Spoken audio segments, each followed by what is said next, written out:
Do you believe in number curses? Like, oh yeah, that number is cursed. Anybody who wears it, this happens to them. Do you believe in the number curse? If so, how do you crack it? How do you break it? Is there a way to get the curse done where you can still be that number? That's where we are now. We'll welcome our Dollar Loan Center video audience to Prater and the Ball Game here at 5:00 because number 2, Ashton Jeanty with the Raiders, the history of number 2 with the Raiders.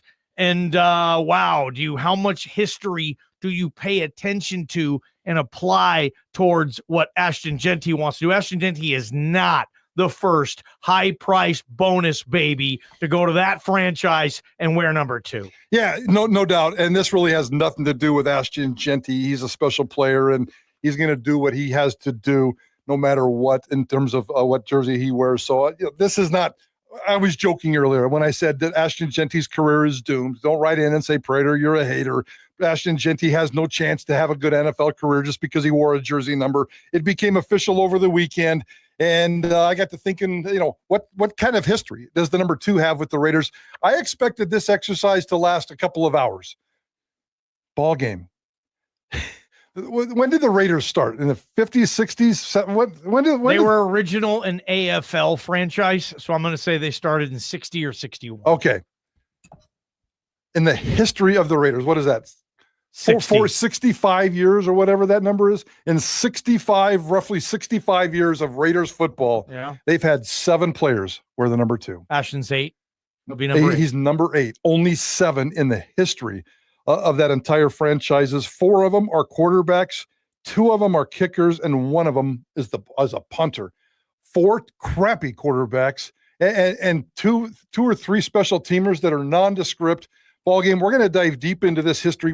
First of all, I was shocked and stunned that an NFL franchise as old as the Raiders has had only 7 players in their entire history who wore the number 2. That blew me away. That is kind of interesting too. And I mean, one of them, my gosh. Give them the names real quick. I'm not sure I know the names. Okay. I do have them right here. I got them all right here. And the first one wasn't even until 1996. That was the first Raider to ever wear the number 2. That is insane. And I'm sure you remember him. You probably have his poster on your wall. Wow. He was probably one of your childhood heroes, punter Leo Araguz. Former Seahawk, Araguz. Former punter Seahawk. Leo Araguz. Then all of a sudden, quarterback Aaron Brooks, stats to come later. Quarterback Jamarcus Russell, stats to come later. Quarterback Terrell Pryor, stats to come later. Kicker Giorgio Tavecchio, no stats to come later because it doesn't matter. Oh, God. Quarterback A.J. McCarron, no stats to come later. And the most successful Raider to ever wear the number 2, Daniel Carlson, the kicker for the last 4 or 5 years. He's switching back to number 8, the same number he wore when he first joined the Raiders. Yeah, and because of Jeanty. So it's kind of funny. He's going back to his original number 8, and no talk about was there a deal? I don't know if the Raiders just went to Carlson and said, "Hey, give up your number, whatever." But that is the short history of Raiders players. Just real quick, I'll get rid of the stats. The 4 quarterbacks combined 42 starts, 10 wins. Oh, my God. That's so Raiders. 42 starts, so 10 Raiders. wins.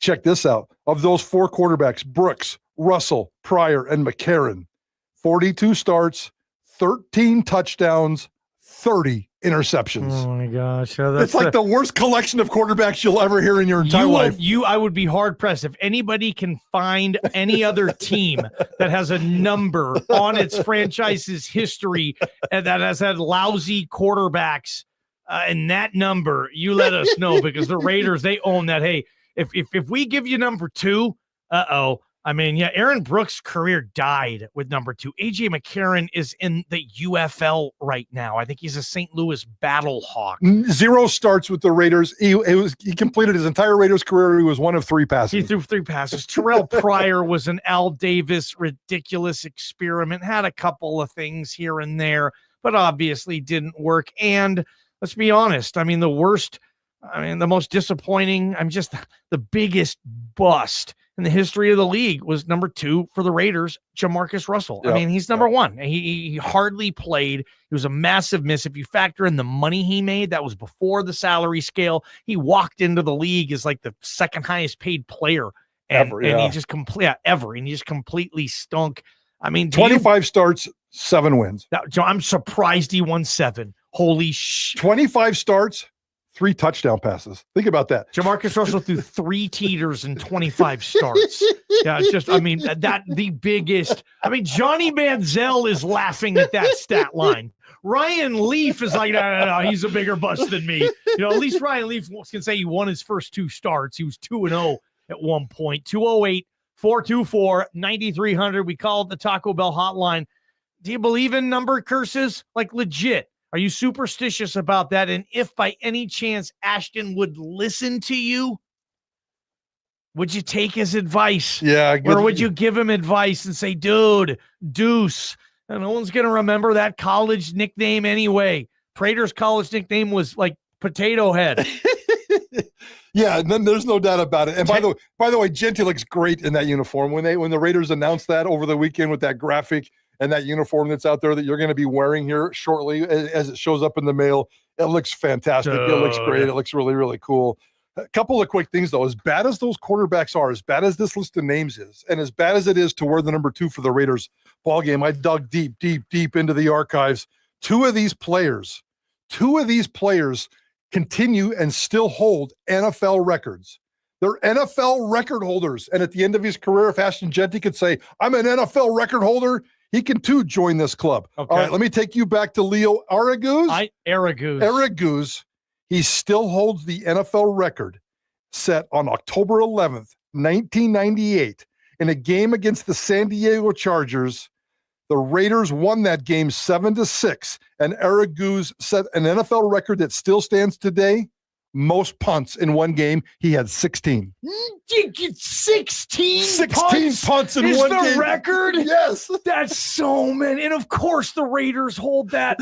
What year was that again? 1998. 1998. Their quarterback would have been, I think Rich Gannon either just got there or they were still farting around with Jeff George or something. I can't even think about that. What that team was. They had 16 punts in a game, and against the Chargers too. Oh. They sucked in 98. They weren't even good either. That was Ryan Leaf Charger team. Ouch. That Charger team was awful. That coaching staff got fired. Like, they have 16 punts. That must have been, I bet the Chargers punted to lock that game too, because you said it was 7-6. Yes.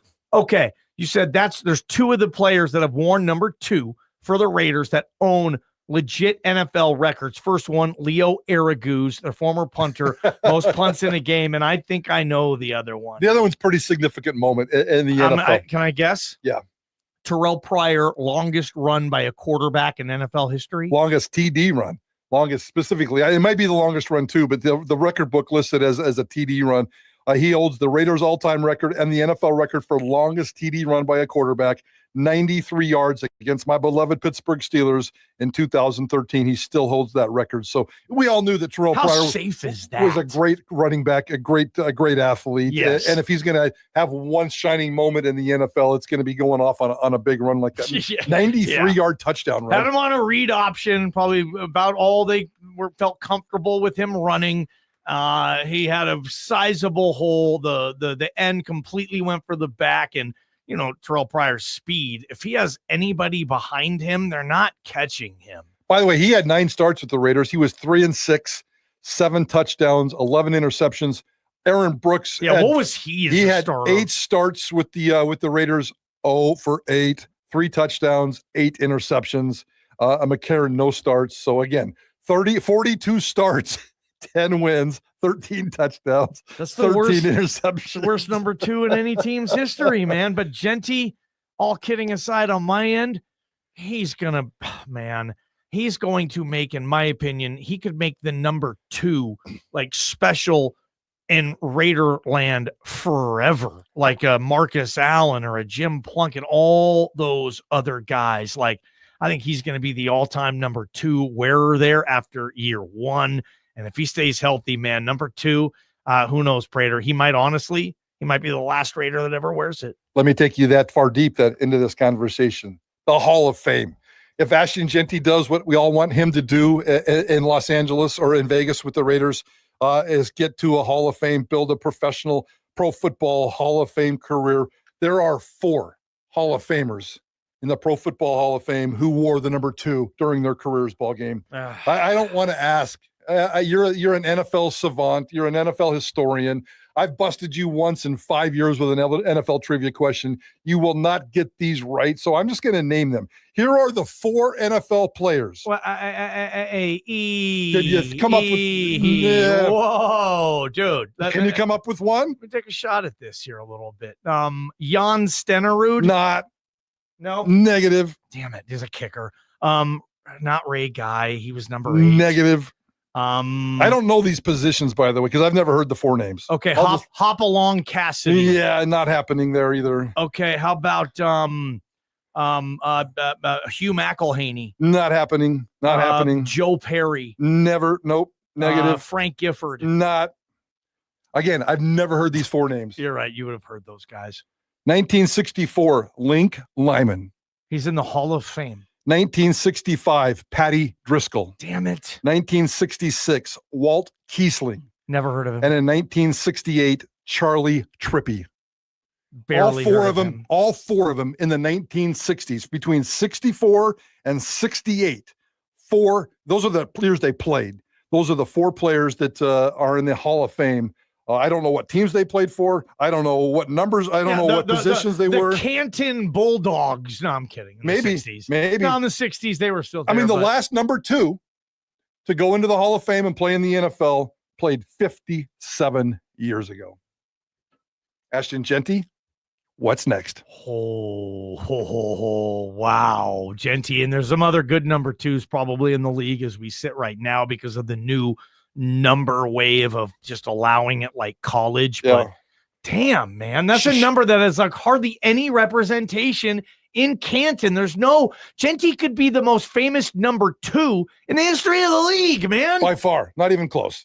Okay, for now, I like it. Charlie Trippy, you and your family have some serious talking to do because Ashton Jeanty just might steal your thunder. Charlie Trippy. I got to look this up real quick. Charlie Trippy, that's Trippi. Yes, sir. And he played, Prater. He played for the Cardinals, the Chicago Cardinals.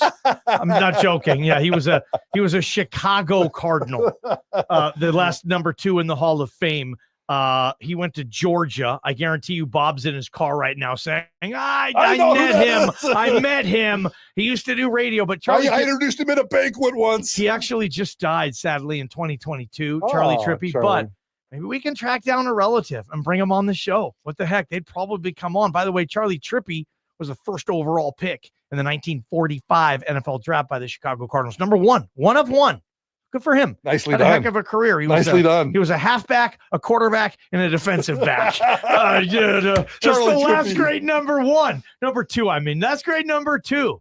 NFL minicamp, we go on our tour.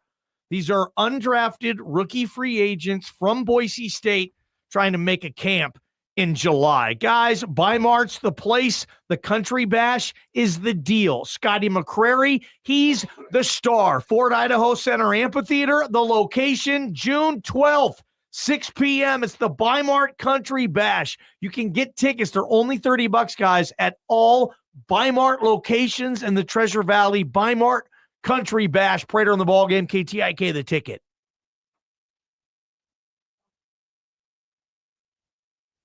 From the Beacon Plumbing Traffic Studio, this is Ticket Traffic. Very busy on the freeways, as you would expect. I-84, the lineup from Orchard, 184 from St. Al's. But even after the freeways come together, at times, there's not much of a break between